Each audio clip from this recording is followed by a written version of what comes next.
So today is the day that we've all been working towards. We are going to create our first meal plan. We're going to create a meal plan, and I'm going to talk to you about how we not only plan for one day, but how we can plan for the entire week. And then at the end, I'm going to give you a bonus, which is a shopping list, so that you can use specific shopping lists for specific weekly meal plans. All right. So this should save you lots of time, hopefully money, and stress and anxiety around creating a plan for yourself. Okay. So the first thing that I want to go through, and let me just grab a sample meal plan. Okay. So when you're creating a meal plan, obviously we've talked about some things that you may want to avoid eating, right? So grains, any wheat, white rice. If you are going to have wheat, try to make sure that it is organic wheat, right? Anything that grows in the ground or eats off the ground should be organic, because then you're not getting all of those crazy toxic chemicals that have been used to treat the wheat, which can slow down your digestive system. It can negatively affect your immune system, and just overall it's bad, really bad, right? Okay, so then you want to try to avoid any sort of pork, fatty steak, any sort of meat that is really exceptionally fatty.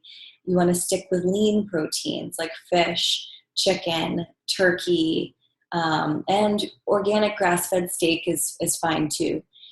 It's just a little expensive, right? So then you also want to cut out as much dairy as possible. What dairy does to your system is it distracts your digestive system from processing everything else, right? And it's high in fat and usually salt and sodium content. I personally only eat Parmesan cheese and goat cheese. They have a lower lactose content, and I think the flavor in Parmesan and goat cheese can be used in small doses to make a bland meal taste better, right? So if you shave a little bit of Parmesan cheese on a nice arugula salad, that's a good way to add flavor and to add salt without actually adding salt, right? So Parmesan cheese is typically very salty. And so even when I'm making meatballs for my kids, I don't usually even add salt to the meatballs. I just use Parmesan cheese. And then goat cheese, I love to add goat cheese to a lot of my roasted vegetable salads. And just a little bit, just a couple of little sprinkles of goat cheese really goes a long way. And it adds a lot of creaminess and flavor without having heavy oils and lots of salt. You want to stick away from eating raw bananas. They're just hard to process. If you're going to have a banana, you want to pair it with some sort of acid, citric acid. So it's funny, my husband's father, my father-in-law, used to, and I don't know if he still does, cut up a banana and put orange juice in a bowl with the banana and eat it sort of like cereal. And that's actually a great way to eat bananas. It really helps. Citric acid in orange juice helps to break down all of the fiber in the banana and helps you to digest it. And it gives you the added benefit of all the nutrients that are in bananas. And then you also want to try to avoid lots of raw kale. There's an enzyme on the skin of raw kale that really needs to be cooked off, and you really need to cook the heck out of it in order to get that enzyme off. And that enzyme, if eaten in large quantities, which a lot of people eat kale in large quantities because they think it's really good for you, it can actually mess up your thyroid, and it can send you into hypothyroidism, which causes you to gain weight. So we want to try to avoid any sort of issues with our thyroid, which is why I try to avoid raw kale. Okay, so then let's look at alcohol. So alcohol is a funny thing, right? Because I think that it can help you feel better. It can make you feel more relaxed, but there's a lot of sugar, especially in wine. I know, it's so sad. I love wine. But if you can try to keep your drinking to 2 times per week, maybe 1 or 2 either glasses of wine. I really like to have a vodka soda. It's basically calorie-free. And if you get Tito's vodka, it's gluten-free as well, and it's not made from wheat. I believe it's made from corn or rice. Stay away from dark alcohol, brown alcohol. This also creates yeast in your body. I meant to say it before, but moldy, stinky cheese creates yeast in your body, and lots of sugar. So you want to try to avoid all refined sugar if possible. That means any leftover Halloween candy needs to be tossed out, okay? No fast food and no fried food, all right? So let's also try to think of what we're going to limit that might be okay to have, but only a couple of times a week. So going back to dairy, let's try to limit goat cheese and Parmesan cheese to maybe 2 or 3 times per week. Red meat, if we're going to have organic grass-fed steak, we want to try to limit that to maybe 2 times a week. Turkey bacon, or any sort of cured, dried meats, you want to try to keep that to maybe 2 times a week also. It's a lot of extra sodium and salt in that, and fat. Fruits and vegetables. So obviously we talked about this with Sarah. Berries have a lot of sugar in them, and some people have a hard time processing sugar, even if it's coming from natural sources. So I actually cut out all melon because there's so much natural sugar in melon, and I know it kind of stinks. Sometimes it's nice to have a little prosciutto wrapped melon, but I cut out all melon out of the diet because it's mostly sugar. It's sugar and water. There's really not a lot of nutritional benefits to eating melon. There are some for watermelon, but even watermelon in large quantities is not great for you. So berries, I would stick to, the darker berries, the blueberries with tons of antioxidants. The raspberries are great. And maybe try to cut that by putting them into a protein smoothie with some coconut milk. There's a lot of sugar in coconut water, but it's natural sugar, and there's a lot of hydration power in coconut water, and we'll talk about that later. But also stone fruit and dried fruit. So usually when I see that people are making salads and they're adding a ton of dried fruit to it, I'm like, oh man, you know what? That's so much sugar, because when you dry out a fruit, you're basically taking away all of the water content and you're leaving all of the sugar behind. So it's like a concentrated little cherry or cranberry with all of this sugar in it. And you can even look at a box or a bag of dried fruit and you'll see that the sugar content's really high. So you want to limit your berries, stone fruit like peaches and plums and pears, and your dried fruit probably to 2 to 3 times a week. And I don't mean like have berries 2 to 3 times a week and then have stone fruit 2 to 3 times a week. I mean in general, just fruits and berries in general, try to limit that to 2 to 3 times a week. Okay, so we've done alcohol, we've done sugar. There are some natural sugars that are okay to have in moderation. Obviously honey. There's an organic agave that you can buy from Costco, which is great. Stevia is okay in small doses. It actually gives you like a metallic flavor in your mouth if you have too much of it. So try to, keep that on the back burner. I like to add carob chips, like chocolate chips that are unsweetened, to items to make them sweeter. I like to add vanilla extract to items to make them sweeter. And then I can also use dates and coconut. So there's dates and coconut sugar, which kind of resembles sort of like a brown sugar type of consistency that you can use as well. Organic cane sugar, again, we talked about this with Sarah. It is better for you because it's not refined, it's not processed, it's not chemically engineered, but it does create yeast in your body. It does create fat to just be stuck onto your body. And so we want to try to avoid as much sugar as possible. And we'll talk a little bit later about types of recipes that you can make to curb those sweet cravings. Okay, so let's get into the planning session. Okay, so everybody grab a pen and paper. I am going to create a template for you to use, but you can start to take some notes of what you like, what sounds good, and what doesn't sound good to you. So here's a sample. So before 9 a.m., you want to have breakfast, especially if you are an early to bed type of person. You want to make sure that you jumpstart that metabolism, right? So I have a tea recipe that has dandelion root, which is great for just shedding all of that stuff out of your body. Green tea, which helps give you energy, but also is filled with antioxidants. Hibiscus, which also has some healing properties to it, but it adds a really nice flavor. So you don't have to add any sort of sugar or anything to the tea by using hibiscus. If you really need an extra little bit of sweetness, try to use some local honey or Manuka honey, which has some healing properties as well. Then you want to eat one of the following. You want to try to make overnight oats.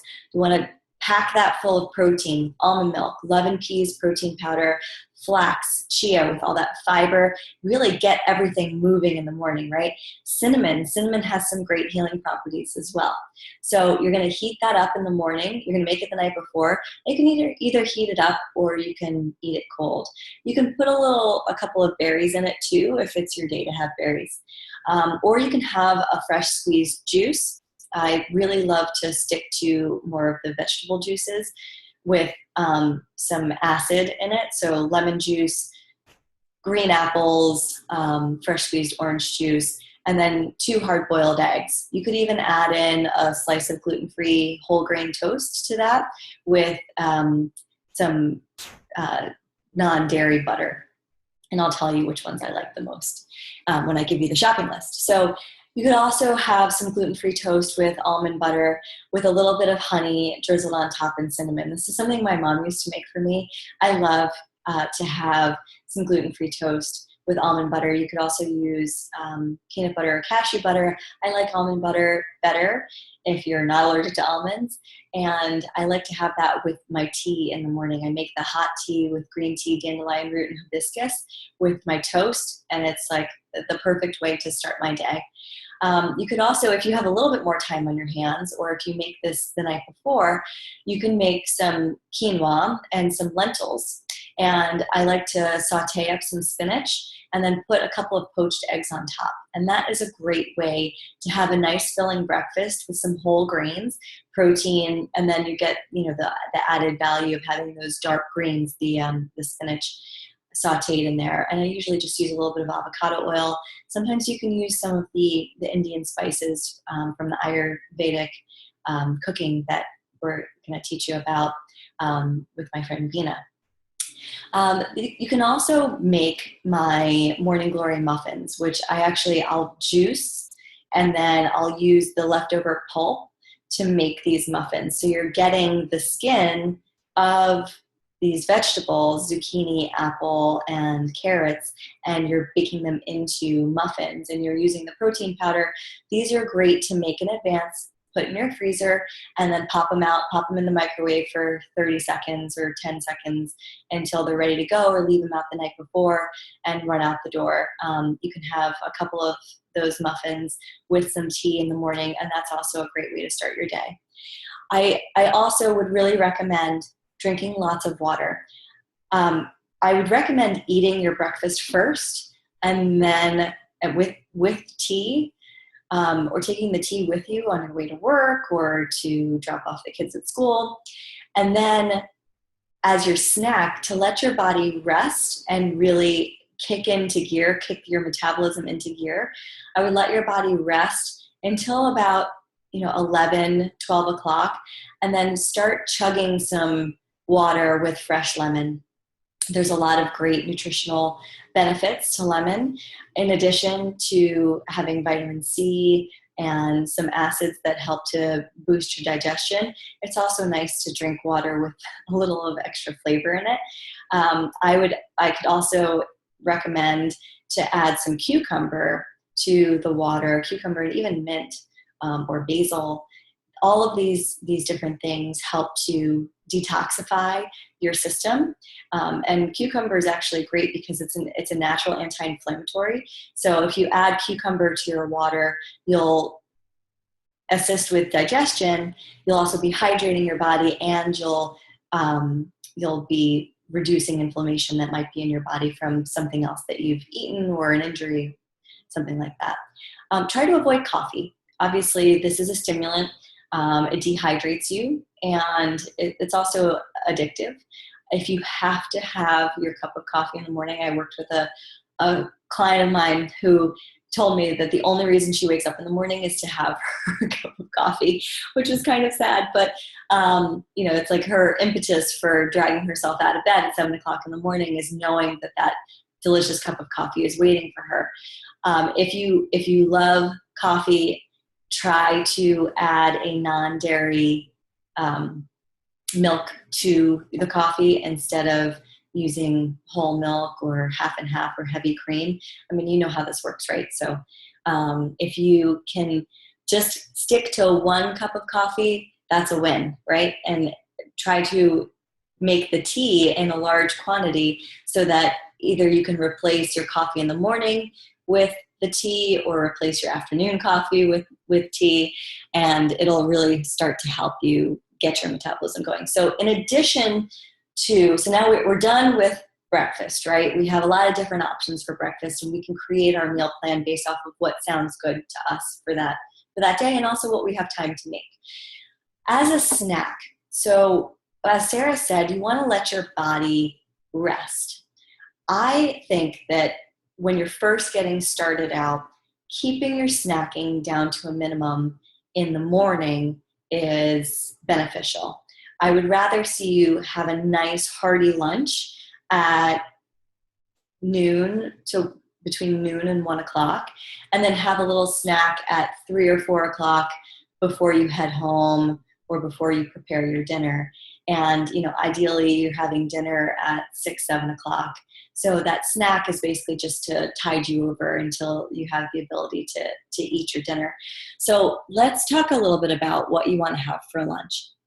Okay, so we went through eating out. So if you're in the city, if you're working, if you are working on the floor of the stock exchange, like I have a couple of friends who do, and they are constantly being pummeled with fatty, disgusting foods and pizza and all that stuff.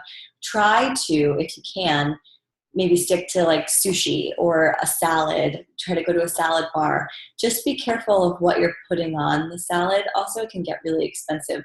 So you might want to start making your lunch at home, right? So you can bring in chicken or chickpeas and put that over a salad with some sliced avocado, and then just use some lemon juice, maybe even a little touch of avocado oil and maybe a little bit of the apple cider vinegar with some salt and pepper, some pink Himalayan sea salt, and just make a nice salad. And you can mix it up every day. You can put different types of veggies in it, but I really love having the chicken, chickpeas, or avocado as sort of your fat and your protein for the salad. Then you can go, there's a million places that will make a quinoa or a rice bowl for you, and you can have cut up chicken, meat, shrimp, other types of fish, or just veggies and beans in the quinoa or the rice bowl. Try to avoid having any dairy for lunch, but and try to avoid having wheat, because what happens is if you're mixing wheat with protein, then you get tired, and none of us want to be like dragon butt at 2 o'clock in the afternoon. We all have things to do.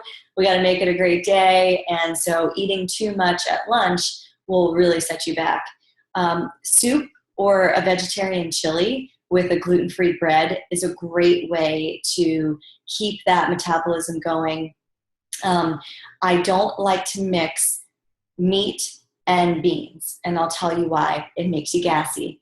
So just like having lots of cabbage, nobody in your office, nobody at school pickup, and your babysitter, your nanny, your friends, whoever you're with in the afternoon, they don't want to smell you, okay? So let's try to keep the gassiness contained by eating beans and meat separate. So if you are going to go the chili route, try not to do even a turkey chili with beans. Just stick to vegetarian, or stick to a meat chili that doesn't have beans. Okay.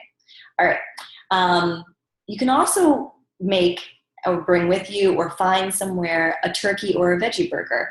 Usually if you want to keep it healthy, I would remove the bun or try to find a gluten-free bun that you really like that's made out of, whole grains like quinoa and brown rice and that kind of thing. You could also go to a local Chinese restaurant and get rice noodles with broth and veggies. That's not necessarily going to be something that you want to do every single day because there's, as I mentioned, lots of sodium that's added to pre-made food and food that comes out of a Chinese or an Asian restaurant. But you can always make them at home too. You can find rice noodles in your local grocery store. It's something really easy that you can just put in a container and you can reheat wherever you are. Okay, so now we have lunch, right? So if any of that sounds good to you, there's a lot of different things that you can do to customize those meals.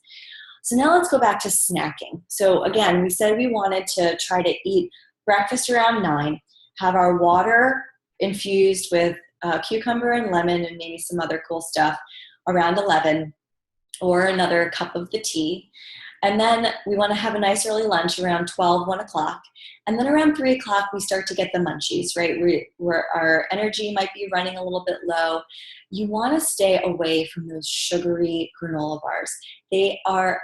It's bizarre to me that people still buy these granola bars that cost like $2 or $3 a piece, and they have like 200 grams of sugar in them. They're insane. There's a couple that are for kids that only have like 7 grams of sugar, but they still have lots of processed stuff. So stay away from granola bars.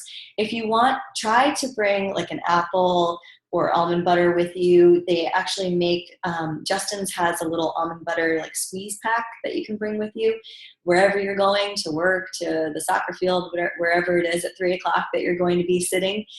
And you can just slice up an apple or celery and put some almond butter on it. That's a great snack. It's a great way to keep your metabolism going without adding lots of fat that's going to slow you down and make you tired. You can also make, if this is in your plan for the week and you haven't had lots of berries, you can make some raspberries, blackberries, blueberries with some pumpkin seeds and a little bit of honey drizzled on top. Pumpkin seeds are great for balancing your thyroid, but you want to also make sure that they're not totally roasted in a ton of processed salt. I would get the all-natural roasted unsalted pumpkin seeds and I would add it to some berries with honey, and that's a great snack. It gives you sugar, so if your blood sugar is running low, it gives you some thyroid balancing enzymes, and then also the honey, raw honey is great for fighting off allergies. Okay, and it's also an antibacterial. So roasted pumpkin seeds, you could also just eat as a snack on their own. You could roast them yourself, or you can buy them. They can be a little bit expensive, but you can buy them from any store. Sometimes they're called pepitas, which is, I believe, the Spanish name for pumpkin seeds. You can also cut up some cucumber or carrots and eat it either plain or with hummus or tahini. Tahini is a sauce that's made out of sesame seeds. So if you're trying to avoid sesame, that might be something that you want to avoid. Hummus is typically made out of chickpeas, which have they don't make you as gassy as other beans do because they're technically a pea, but they're really rich in protein and in fiber. So I would stick to carrots and cucumbers. Carrots have a lot of natural sugar in them, but cucumbers, as I mentioned before, are a great thing to eat all day long. Okay, and then nuts, a handful of nuts with an apple, similar to having like almond butter, but you want to stick to almonds, walnuts, pecans. Cashews are a little bit higher in fat. You want to try to avoid peanuts, especially during the day. But you could also find some sort of like nut cracker, like an almond cracker. You just want to check out the sodium content. Again, they add so much salt to these products, these gluten-free products. So you can find a nut or an almond cracker and maybe even put it in some salsa, or you can find a corn chip that you really like that's low in sodium. And you can make your own pico de gallo or your own salsa at home, and use some really healthy like vegetables in it and use that as a snack. It's a great snack, and actually kids love it too. Anything from the morning list, you know, those muffins, a smoothie, overnight oats, anything from the morning list is great for snack time. Okay, and Sarah did talk about the smoothies, and I'm going to go into the difference of different types of smoothies and juices that you want to focus on, because some smoothies can have lots of added sugar. Okay, so we've done breakfast, lunch, and snack. We've talked a little bit about what we want to drink, and then now we want to talk about dinner.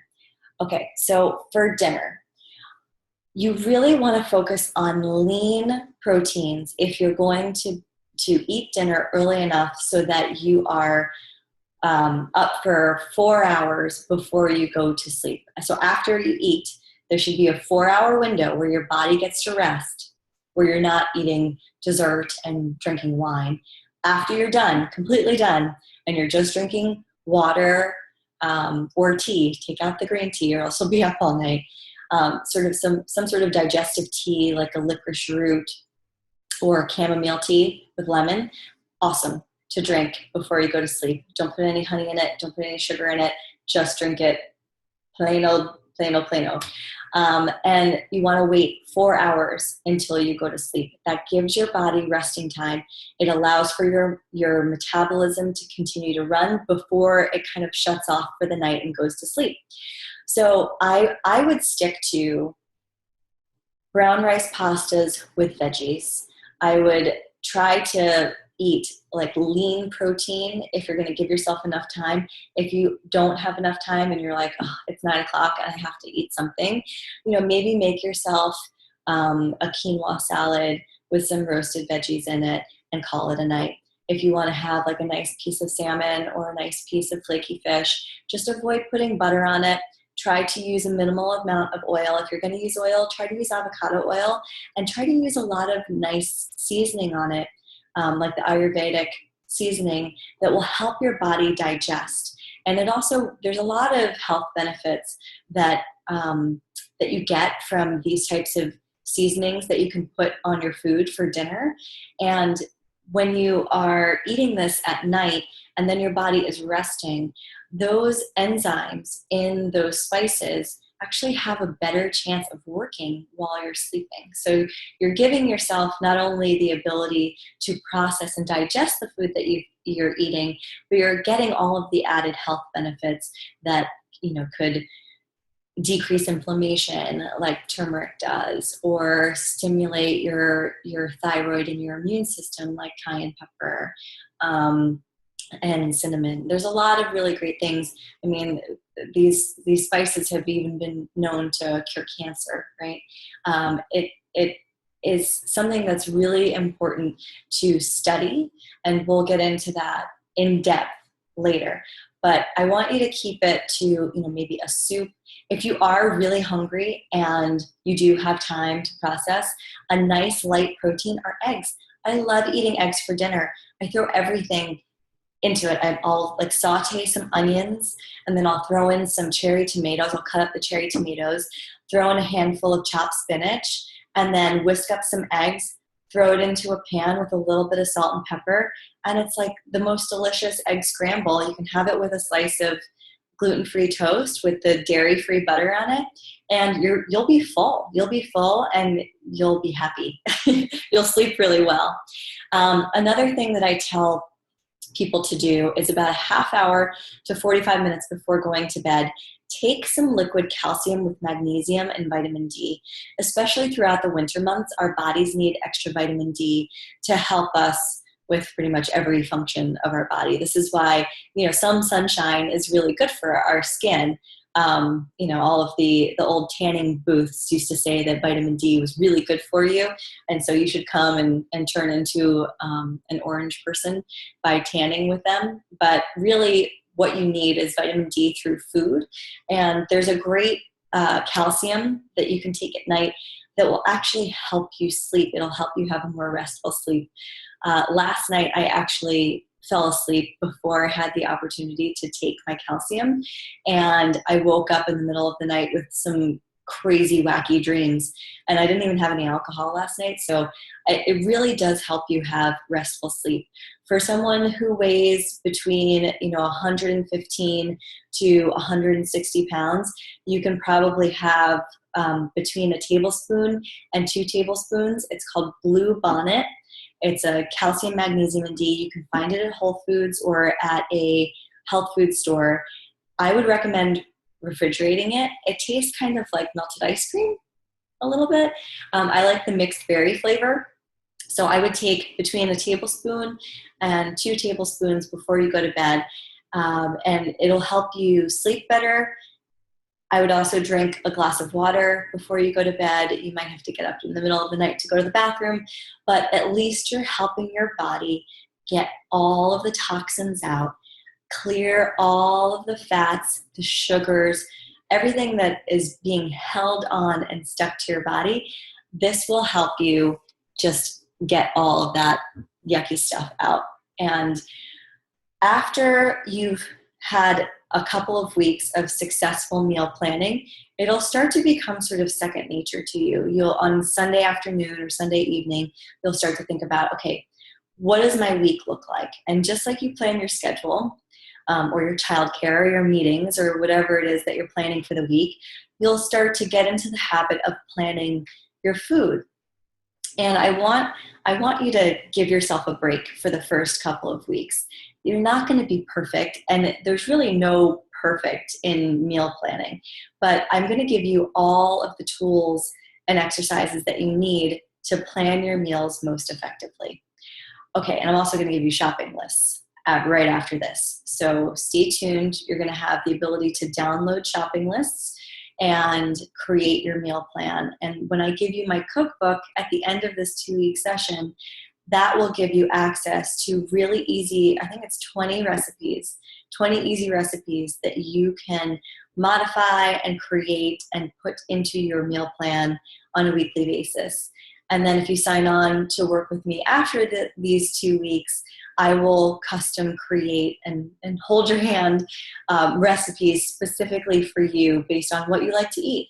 This is all about being happy, and it's all about positive energy. And if you're making yourself eat Brussels sprouts, then it's going to start the whole negative cycle over again. So you really want to eat stuff that you like, that tastes good to you. And if you can't make it yourself, I've given you a plan for ordering in, going out a couple of days ago. So now you're ready. You are equipped. You are ready to roll. Okay, on to the next. If you have any questions, please use the group to submit your questions, and I'll try to get back to all of you so that we can have the plan ready to go for the next couple of days when we do an immersion with recipes for each one of those items: for breakfast, for lunch, for snacking, for dinner, for dessert, and cocktails.